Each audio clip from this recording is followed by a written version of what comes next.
Jésus est si doux, le Dieu de Zan,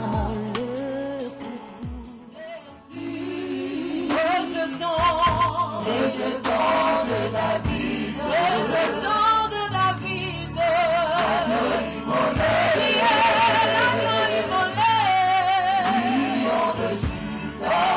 lion de Juda, étoile du matin,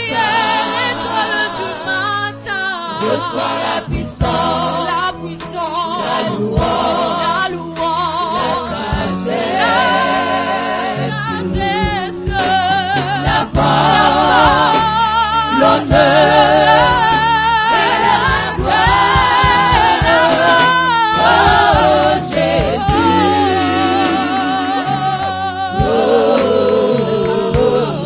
Alléluia. Alléluia.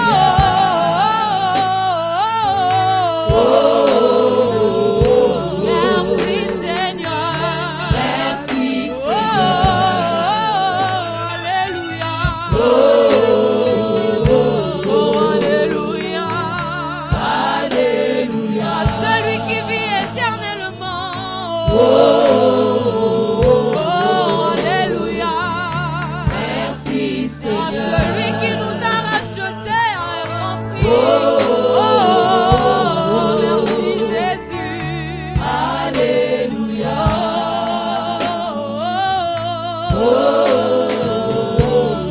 Merci Seigneur. Merci Seigneur. Alléluia.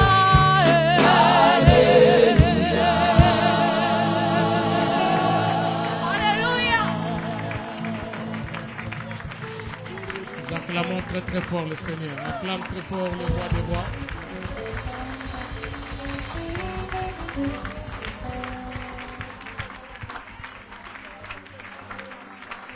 Il est digne, très digne de louange. Il siège au milieu des louanges.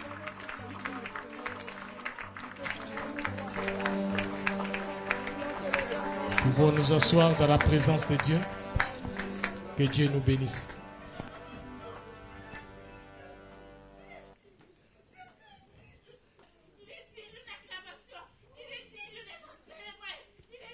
Nous te bénissons.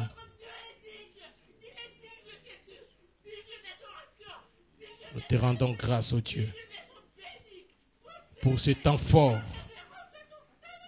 ce temps puissant que nous passons dans ta sainte présence. Merci, ô Dieu. Parce que nul n'était digne d'ouvrir les livres et de rompre les sept sceaux.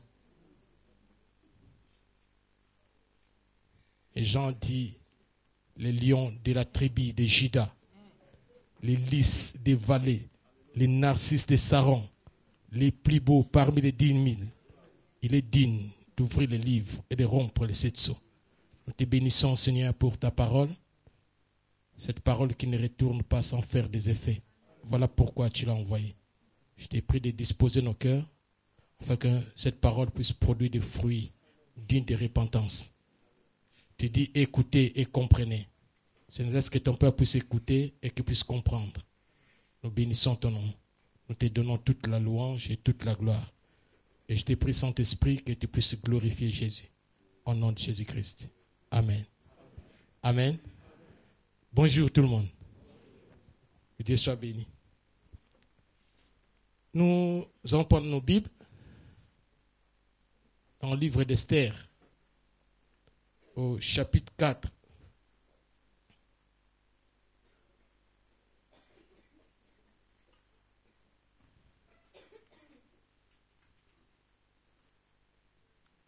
Au verset 1. Esther, chapitre 4, verset 1. La Bible dit, Mardochée, ayant appris tout ce qui s'est passé, déchira ses vêtements, s'enveloppa d'un sac et se couvrit de cendres. Puis il alla au milieu de la ville en poussant avec force des cris amers. Nous allons lire les versets 15 et les versets 16. Va. Esther envoya dire à Mardochée, va, rassemble tous les Juifs qui s'est trouvé assises et gênés pour moi, sans manger ni boire pendant 3 jours, ni la nuit, ni les jours. Moi aussi, je gênerai de même avec mes servantes. Puis j'entrerai chez les rois, malgré la loi. Si je dois mourir, je mourrai. Nous prenons le chapitre 6, verset 1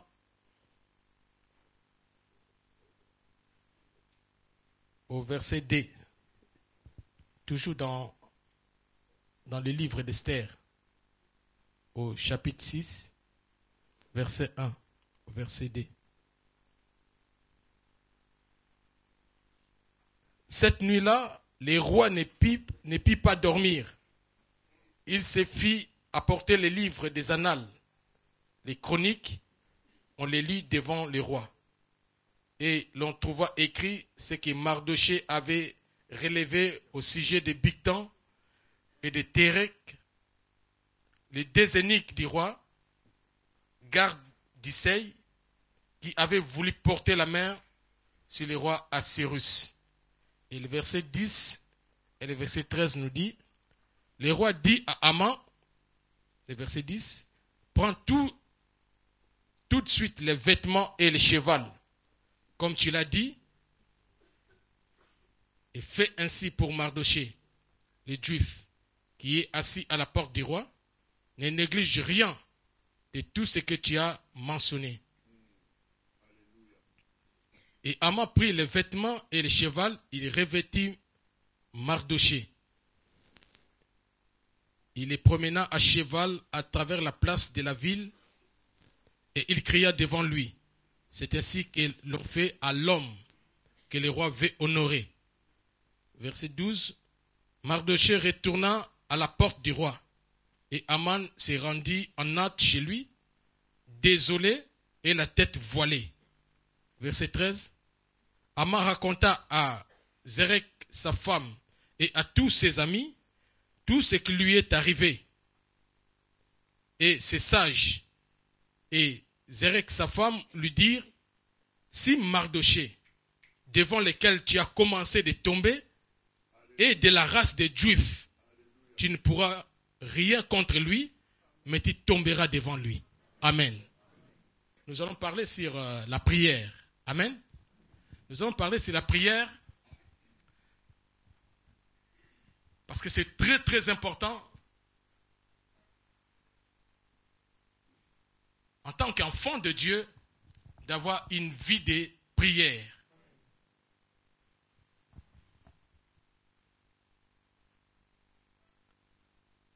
La prière, c'est un dialogue avec Dieu. Tu ne peux pas être efficace dans ton travail, dans ton service, même dans ton ministère, sans que tu n'as pas la vie de prière. Et tu ne peux jamais mener une vie victorieuse si tu n'as pas la vie de prière. Amen. Tu ne peux jamais amener une vie victorieuse sans la vie de prière.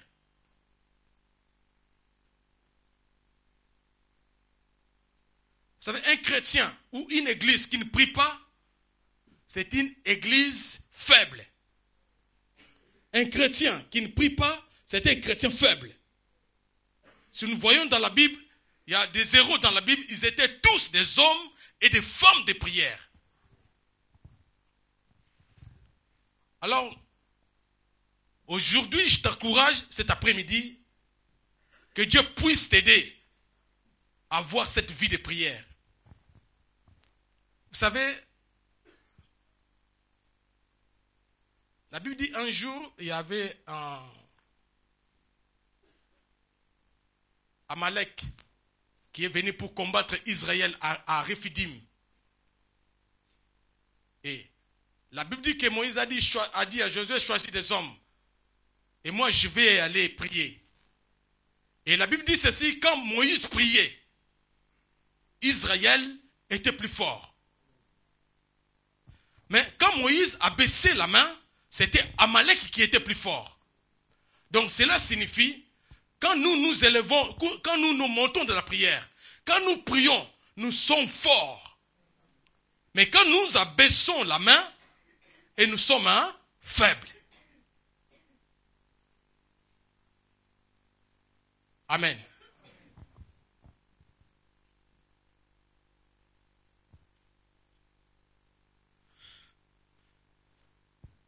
Il y a beaucoup de gens, il y a beaucoup de personnes qui disent, mes frères, mais pourquoi prier?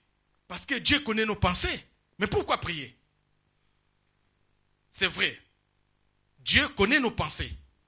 Dieu lit nos pensées. Ils sont le cœur et les reins. C'est bien, Dieu peut répondre. Dieu peut te répondre à travers tes pensées. À travers tes pensées, Dieu peut te répondre. Parce que Dieu est multisystème. Et il fait comme il veut et quand il veut. Je peux donner un exemple.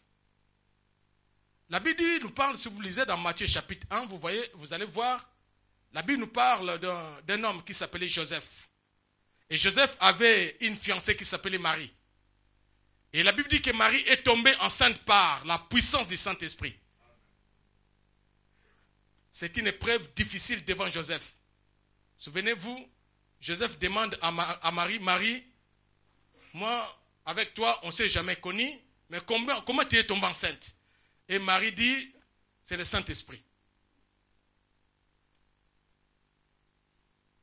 Si c'était moi, j'allais dire, bon, d'accord, si c'est le Saint-Esprit, tu prends tes affaires, tu vas chez le Saint-Esprit.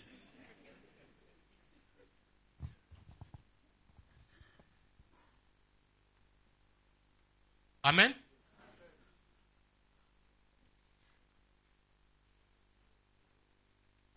Joseph disait, non, Marie m'a trompé. Marie m'a trompé.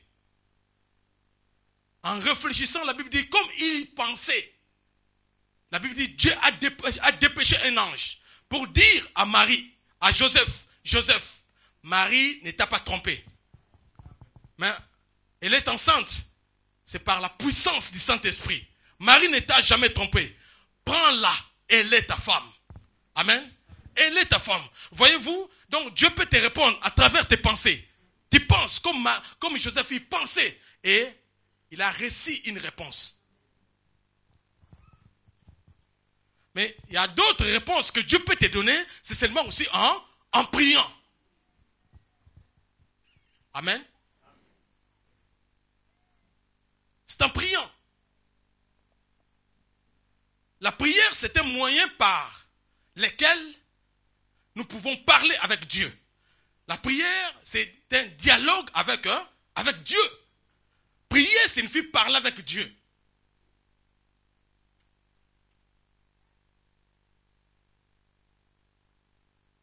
Mais pourquoi prier? Oui, je vais prier. Parce que c'est une recommandation de Dieu. Souvenez-vous de... J'espère ici, il y a beaucoup de parents. Et je sais, un jour, si vous avez un enfant, et vous voyez, toute la journée, l'enfant ne parle pas. En tant que parent, vous allez voir l'enfant pour lui dire, mais non, je ne comprends pas cet enfant, qu'est-ce qui t'arrive? Aujourd'hui, tu ne parles pas. Il y a des fois, ça nous arrive. Dieu aussi a besoin que Dieu aussi a besoin de t'attendre. Amen. Même si Dieu connaît tes besoins, mais Dieu veut que tu puisses lui parler.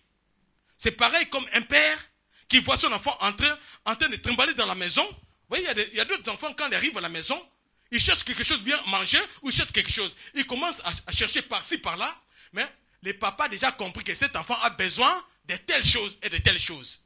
Ça nous arrive, n'est-ce pas? Tu comprends que non, cet enfant, il cherche telle chose, il cherche telle chose. Mais tu sais, mais tu attends que l'enfant puisse parler. N'est-ce pas? Et quand l'enfant cherche, il ne trouve pas, il vient du papa. Papa, j'ai besoin de ça. Le père dira, je savais déjà, j'attendais que tu puisses me parler. C'est pareil comme Dieu. Dieu sait ce que tu as besoin, mais il attend que tu puisses lui parler.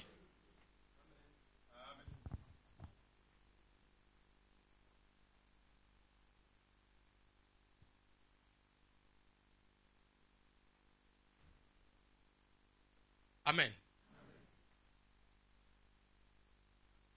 Tu peux me demander pourquoi nous prions.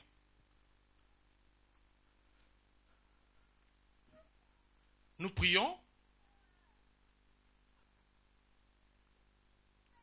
pour que nos besoins, parce que nous avons des besoins, pour obtenir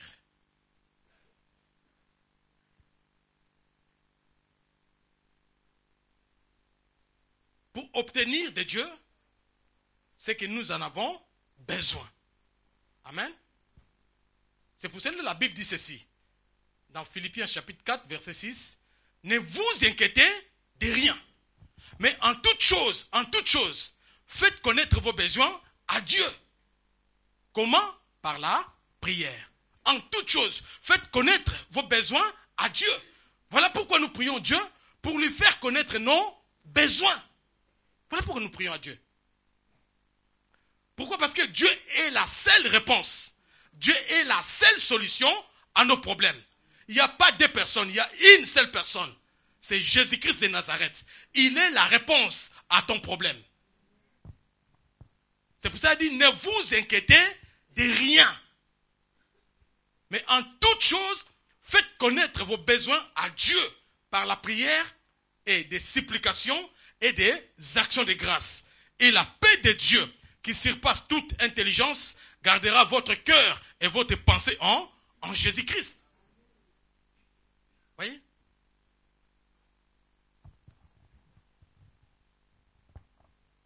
Pourquoi nous prions? Nous prions pour que Dieu puisse nous secourir.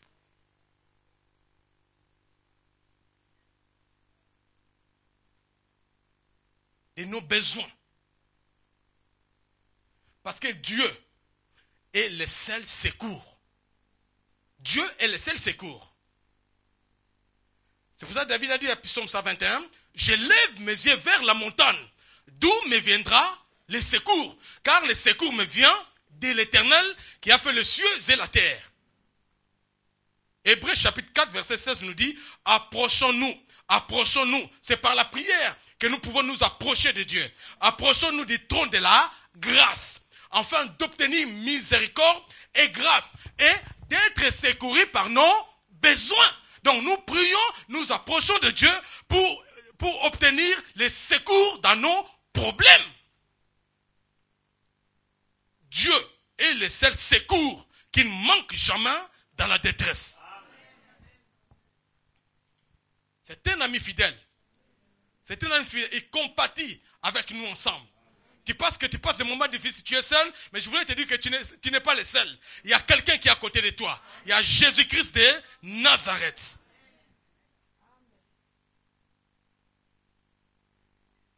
Ici, comme nous venons de lire dans le livre d'Esther, il y avait un ordre que le roi avait écrit, parce que le roi était influencé par un homme qui s'appelait Aman. Aman voulait détruire tous les Juifs. Il a influencé les rois en disant, on va tuer tous les Juifs. Et je vais mettre l'argent dans les trésors. Et les rois, sans réfléchir, les rois a signé l'ordre. Et on a publié à tout la Cise, la capitale. Et qu'est-ce qui est arrivé? La Bible dit, quand Mardoché Mardochée a appris qu'on voulait tuer tous les Juifs. La Bible dit, il est sorti dans la ville, il commence à pousser des cris amers.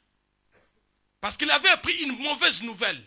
Mais la Bible dit ceci, heureux l'homme qui ne craint pas de mauvaises nouvelles venant de loin. Mais son cœur est ferme, c'est confiant en Dieu. Dans les moments difficiles, même une mauvaise nouvelle, il faut que ton cœur soit ferme et que tu te confies à Dieu, que tu t'appuies sur l'Éternel. Mais malheureusement, Mardochée, il est parti à la ville, il commence à crier. Tout le monde sait maintenant que Mardochée a un problème. Mon frère, si tu as un problème, c'est ton problème.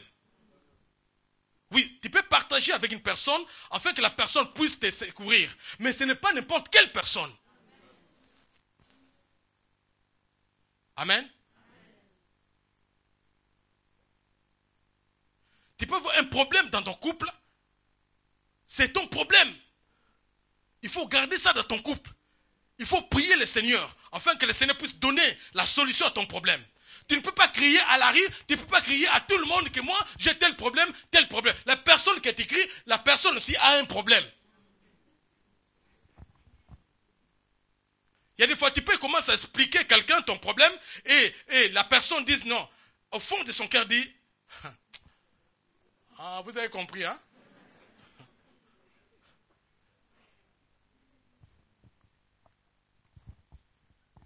Ça, c'est le manque de maturité. Tu as un problème avec ta femme, tu commences à parler mal de ta femme même dans tout le monde. Tu as un problème avec ton mari, tu parles à ton mari, à tout le monde. Ça, c'est manque de maturité. C'est pour cela qu'il y a beaucoup de divorces dans nos couples. Nous faisons honte de l'évangile. Il commence à crier. Mais maintenant, tout le monde est obligé de savoir pourquoi Mardochée crie.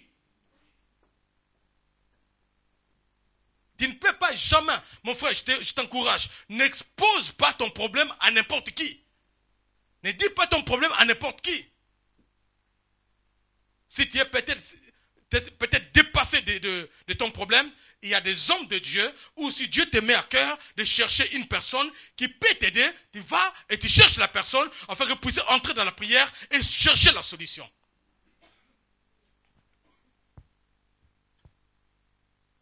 Amen. Il y a beaucoup de gens qui ont des ennemis à cause seulement des rapportages. Je t'ai dit mon problème, toi tu es parti dire à l'autre. Parce que toi je te disais, non, lui il est mon pire. Oh, toi aussi tu as un pire.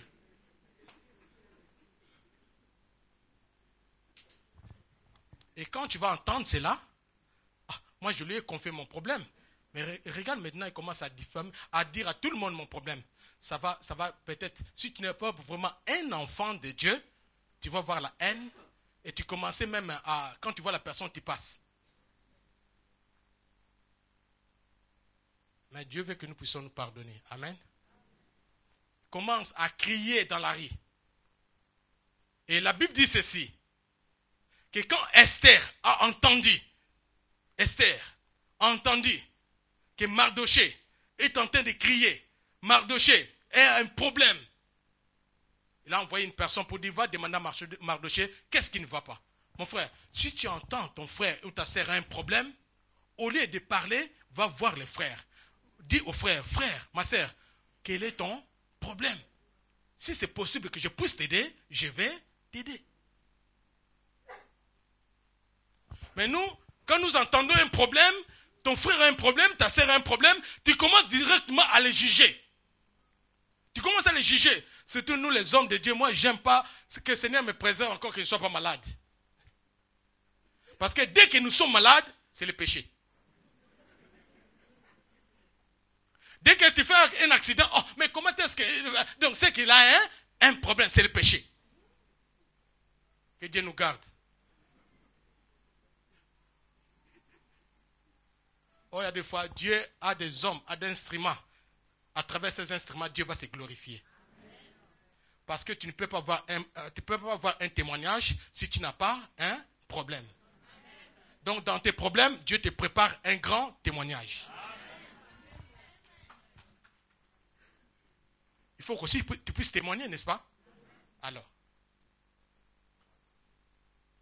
il y a des fois, Dieu permet d'autres situations dans nos vies pour voir la personne qui est à côté de toi. C'est pareil, il a permis la stérilité à Anne pour voir Pénina. Pénina commence à blesser Anne. Ils disent non, il a avalé des bouteilles. Mais un jour,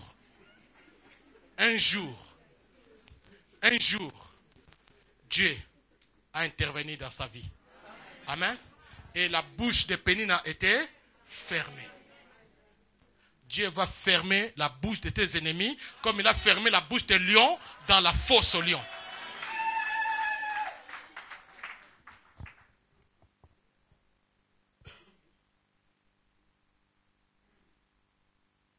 Esther a dit, mais pourquoi tu cries?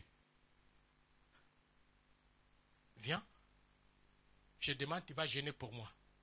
Vous allez prier et vous allez gêner pour moi.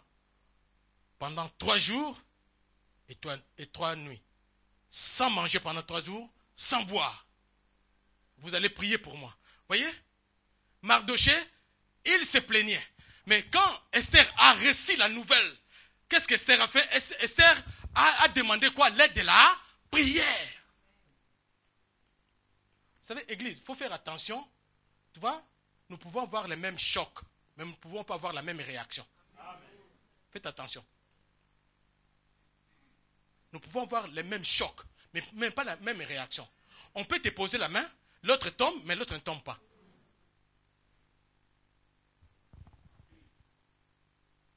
Esther a dit non, vous allez gêner.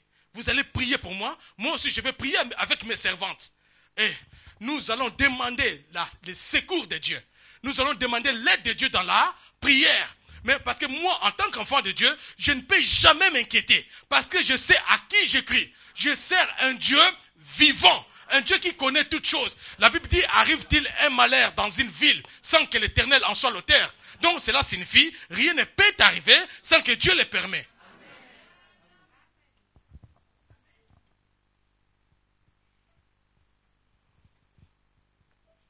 Esther a commencé à prier. Les Juifs ont commencé à prier. Et dans le chapitre 6, nous voulons voir l'efficacité de la prière. La puissance de la prière. Quand nous prions, Dieu écoute. Je vous dis une chose. Si Dieu écoute une prière, c'est la prière de son épouse. Quand je parle d'épouse, je parle de Christ. Si Dieu écoute une prière, c'est la prière de l'Église. L'Église a le monde dans le cœur. Parce que nous allons porter à l'Église, au monde quelque chose. C'est pour ça même la Bible dit ceci, que le monde attend avec un vif désir la révélation des fils de Dieu. Donc nous sommes des enfants de Dieu. Nous avons le pouvoir de changer les choses. Nous avons le pouvoir de créer un nouveau ciel et de fonder une nouvelle terre. Dans le pouvoir, mon frère, nous avons le pouvoir. Dans le pouvoir, je te dis. Dans l'autorité, dans le pouvoir. Et quand elles ont commencé à prier, la Bible dit ceci, que le roi n'a pas dormi dans sa maison. Dieu commence à toucher le cœur du roi. Ça, c'est Dieu qui peut le faire. Et ça se passe par là. Église, il faut aimer la prière.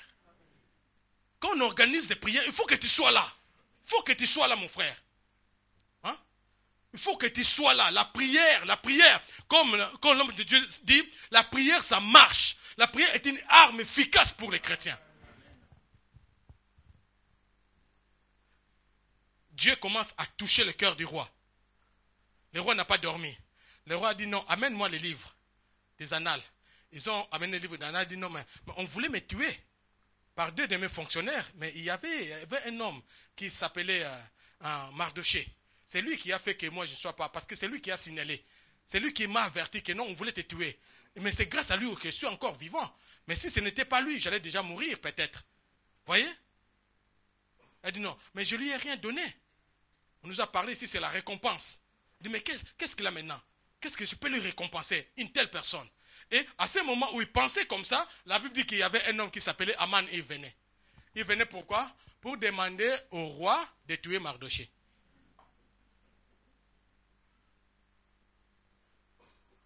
Le roi pense à autre chose. Aman pense à autre chose. L'effet de la prière.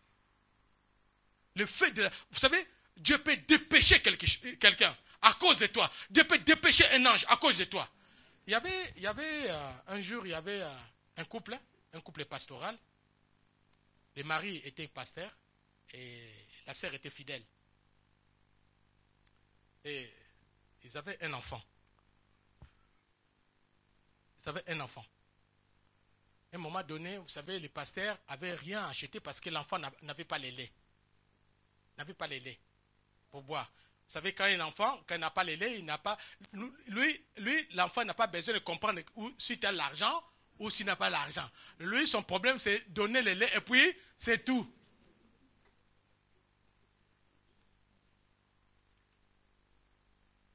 Le pasteur regarde la femme regarde le pasteur, les deux se regardent. Le pasteur a dit à sa femme, ma chérie, je vais prier. Ah! Tu ne peux pas voir un fidèle. Ah non, on n'a pas l'habitude parce que nous avons beaucoup de réserves. Tu peux me donner quelque chose, après tu vas dire, tu sais, c'est...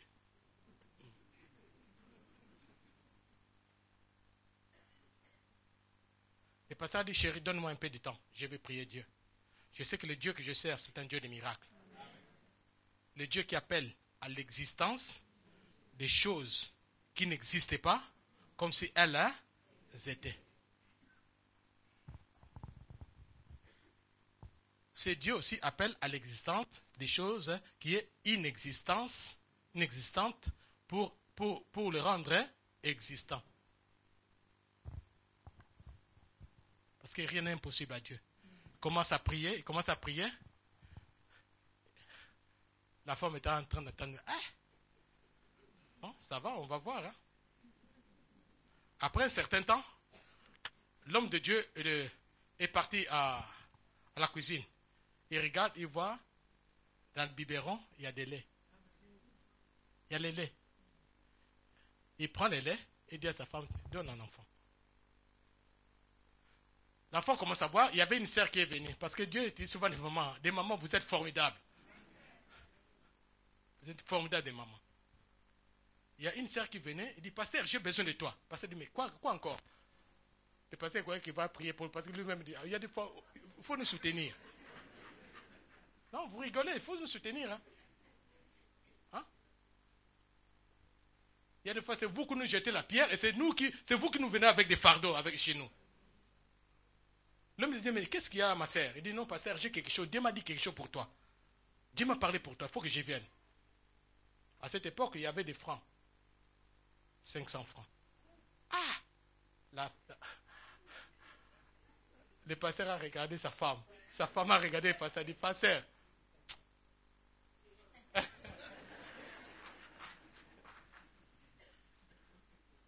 Pasteur. Vous savez, il y a des fois, ta femme peut douter de toi. Dit, pasteur, ça marche.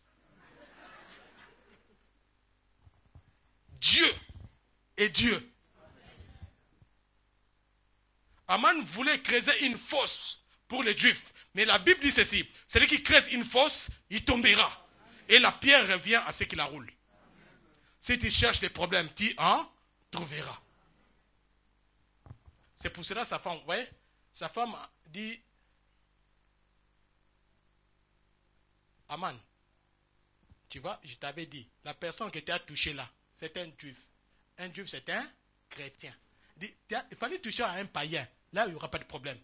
Comme tu as touché à un chrétien, Dieu a dit, ne touchez pas à mes oins. Ne faites pas mal à mes enfants. Ils combattent ce que nous combattons. Il était dans la honte. Amen. Il était tellement dans la honte. C'est l'effet de c'est la prière. C'est la prière. C'est la prière. Je me souviens un jour, il y avait un homme de Dieu, j'ai déjà donné cet exemple. Il y a un homme de Dieu, et il était pasteur, et dans son église, il y avait une sœur qui faisait des affaires.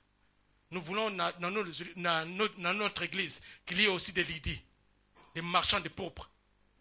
Que Dieu bénisse son église. Afin que vous puissiez bénir aussi l'œuvre de Dieu. Et la sœur avait 50 000 $. Et la sœur voulait voyager. Vous voyez, comme les fidèles nous font confiance, la sœur a dit, pasteur, je vais voyager, un voyage d'affaires. Mais je veux que tu puisses me garder cet argent, 50 000 $. Le pasteur a dit, non, il n'y a pas de problème, tu peux me donner cet argent, je vais les garder. Le pasteur a gardé l'argent, et un moment, quelques temps après, il y avait un autre pasteur, l'ami de ce pasteur est venu.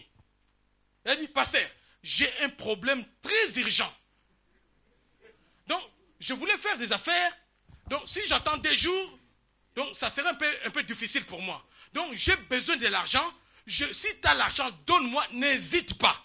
Je vais te remettre. Parce que dans 2 ou 3 jours, dans 4 jours, j'aurai de l'argent et je viendrai pour te remettre. Le pasteur a dit non. Non, pasteur. Tu vois, cet argent, ce n'est pas mon argent. C'est une fidèle qui me l'a confié. Il m'a dit de garder cet argent. Donc, pasteur, il faut être sérieux. Vous savez, il y a des fois, quand tu as la personne, tu es avec quelqu'un, tu ne connais pas la personne. On se connaît de vue, mais on ne connaît pas le cœur.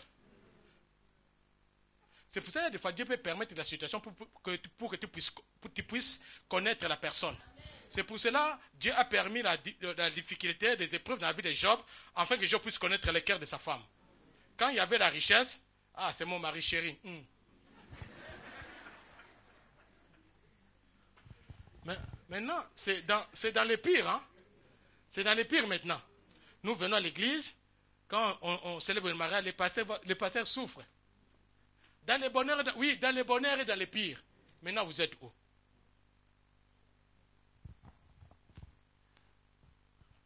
Le pasteur a dit, mes frères, tu sais, pasteur, tu vois, la sœur sait que moi je suis un homme de Dieu et je suis sérieux. Donc faites attention. J'ai 50 000 qu'on m'avait donné, mais comme tu m'as dit que tu as des affaires à faire, tu as besoin d'argent, c'est très urgent, je te donne 50 000. Mais il faut faire très attention, pasteur. 2 jours passés. Le pasteur téléphone, occupé. Ça sonne, occupé. Ça sonne, occupé. Le pasteur dit, mais je ne comprends pas. Mais là, dans 2 jours, il va me donner l'argent. Mais qu'est-ce qui ne va pas? Il faut que j'aille le voir. Il est parti pour le voir. Le pasteur a voyagé. Aïe. Maintenant, le pasteur commence à compter les jours de la sœur. Parce que la sœur va revenir bientôt. Maintenant, quelle explication que tu vas donner à la sœur? Hein? Même si tu lui dis la vérité, il va dire non, le pasteur, non, je ne crois pas. Comment? Même si tu dis, mais tu peux donner quand même 20 000. Mais tu donnes tout, pasteur. Non, je ne crois pas.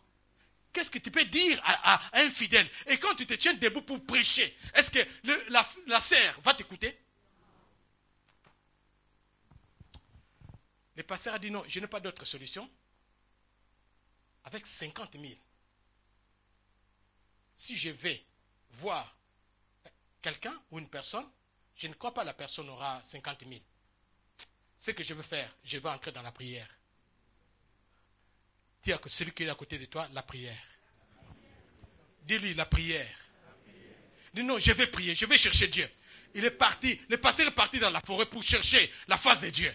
Le pasteur commence à prier Dieu, prier Dieu, prier Dieu. Il dit, Seigneur, regarde, je suis innocent. Regarde, c'est à cause de mon amour, l'amour que j'ai pour toi. J'ai manifesté l'amour pour mon frère, pour l'autre pasteur. Mais regarde ce qu'il m'a fait. Mais Dieu, aide-moi. Aide-moi, Seigneur. Qu'est-ce que je vais dire devant cette femme? Il reste 2 jours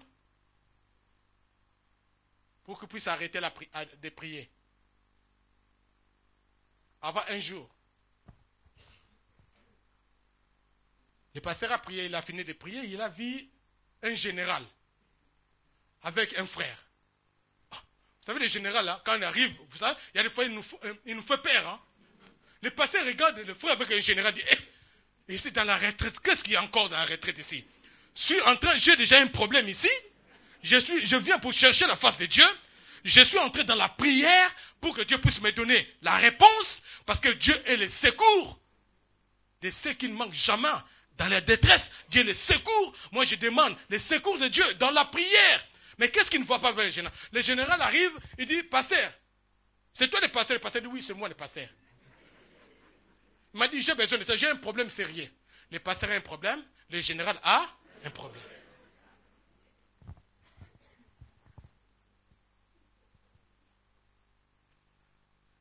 Le général a dit, pasteur, j'ai un problème sérieux. Le pasteur a dit, qu'est-ce qui ne va pas? Le général lui a dit, mes amis, ils m'ont calomnié devant le président. Il dit au président, moi je voulais lui monter un coup d'État. C'est pour cela donc, demain, j'ai un rendez-vous avec le président. J'ai déjà donné les ordres à ma maison. Parce que je sais avec le président là, ça ne pardonne pas.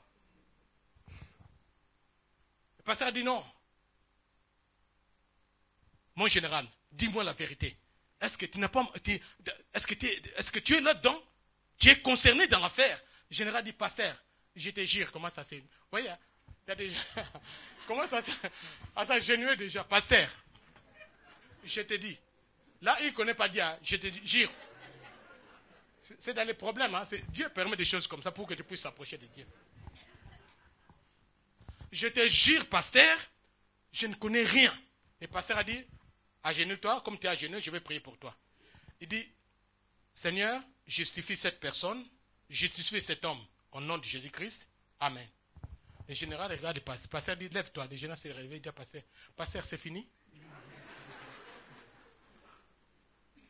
Le pasteur dit, mais c'est fini? Tu veux quoi? Hein? Je peux prier pour 2 secondes. Mais il faut avoir confiance à la prière de l'homme de Dieu.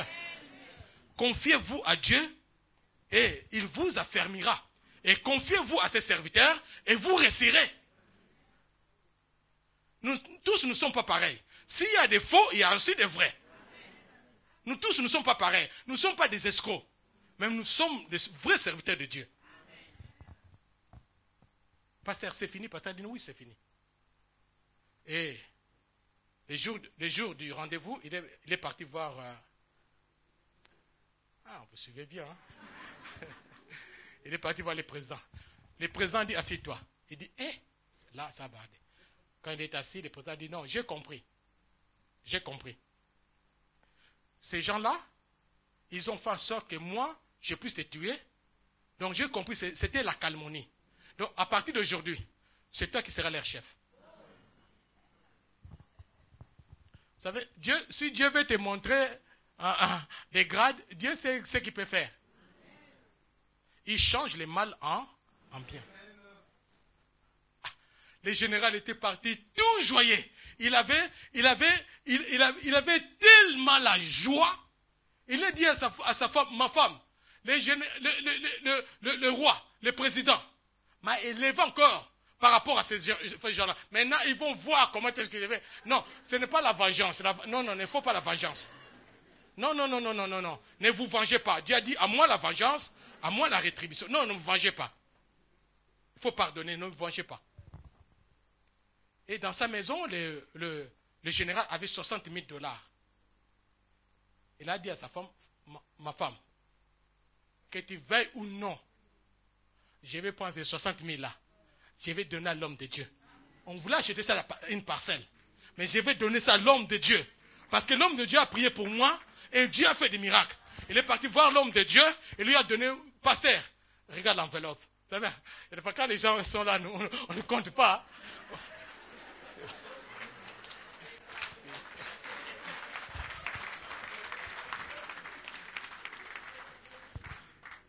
L'homme de Dieu regarde 60 000 $.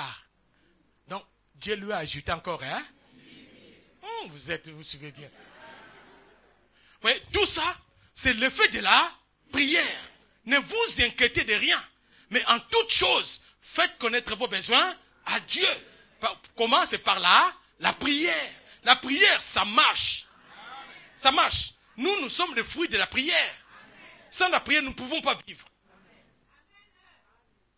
quand nous prions, Dieu nous révèle son cœur.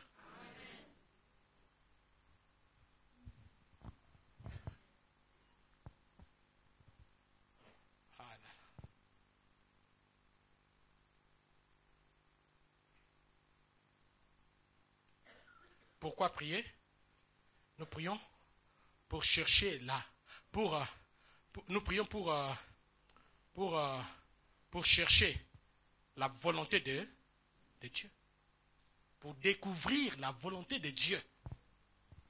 C'est pour ça que vous lisez dans Matthieu 26, vous allez voir, Jésus s'est trouvé devant la mort à Gethsémani. Il s'est trouvé devant la mort. Il commençait à prier Dieu, Père, s'il est possible, que tu puisses éloigner cette coupe. Non pas ce que je veux, mais ce que tu veux. Ouais? Jésus s'est trouvé devant la mort. Mais il demandait, il priait devant n'importe quelle situation dans ta vie. C'est là la prière. La prière. Père, s'il est possible que tu peux éloigner cette coupe devant moi, mais que ça ne soit pas ma volonté, mais que ça soit la tienne, que ce soit ta volonté. Mais vous savez, il y a des fois, je vous dis une chose, nous sommes déçus. Pourquoi? Parce que nous prions mal. Quand nous prions, il faut que tu puisses être conduit par le Saint-Esprit. Vous savez, tu peux te trouver dans une situation difficile, ou peut-être une personne qui est malade, et cette maladie, c'est Dieu qui l'a permis. Et dans la pensée de Dieu, Dieu veut prendre cet homme, ou cette personne. Mais toi, comme tu n'as pas discerné, tu n'as pas compris la volonté de Dieu dans la vie de cet homme, tu commences à lancer des défis à Dieu. Mais Seigneur, si tu existes, sauve-le. Mais dans la pensée de Dieu, dans la volonté de Dieu que cet homme soit mort, ou cette personne soit morte. Mais toi, tu insistes dans la prière. Et si Dieu prend la personne, tu seras déçu. N'est-ce pas? Mais quand tu pries, Seigneur, comme ma sœur, mon frère est malade, je veux que ta volonté soit faite. Si la personne meurt, tu dis Seigneur merci parce que ta volonté s'est accomplie.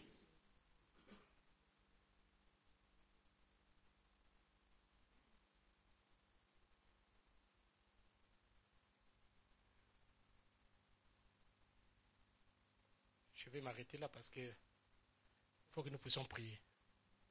Amen. J'ai beaucoup de choses à dire. Il faut que je m'arrête là. Sinon, si je commence à expliquer, ça va encore me prendre du temps. Nous allons prier. J'abandonne toute ma vie, Seigneur Jésus. Conduis mes pas, conduis ma vie, toute ma vie, Seigneur Jésus, entre tes mains, entre tes mains, j'abandonne, je te laisse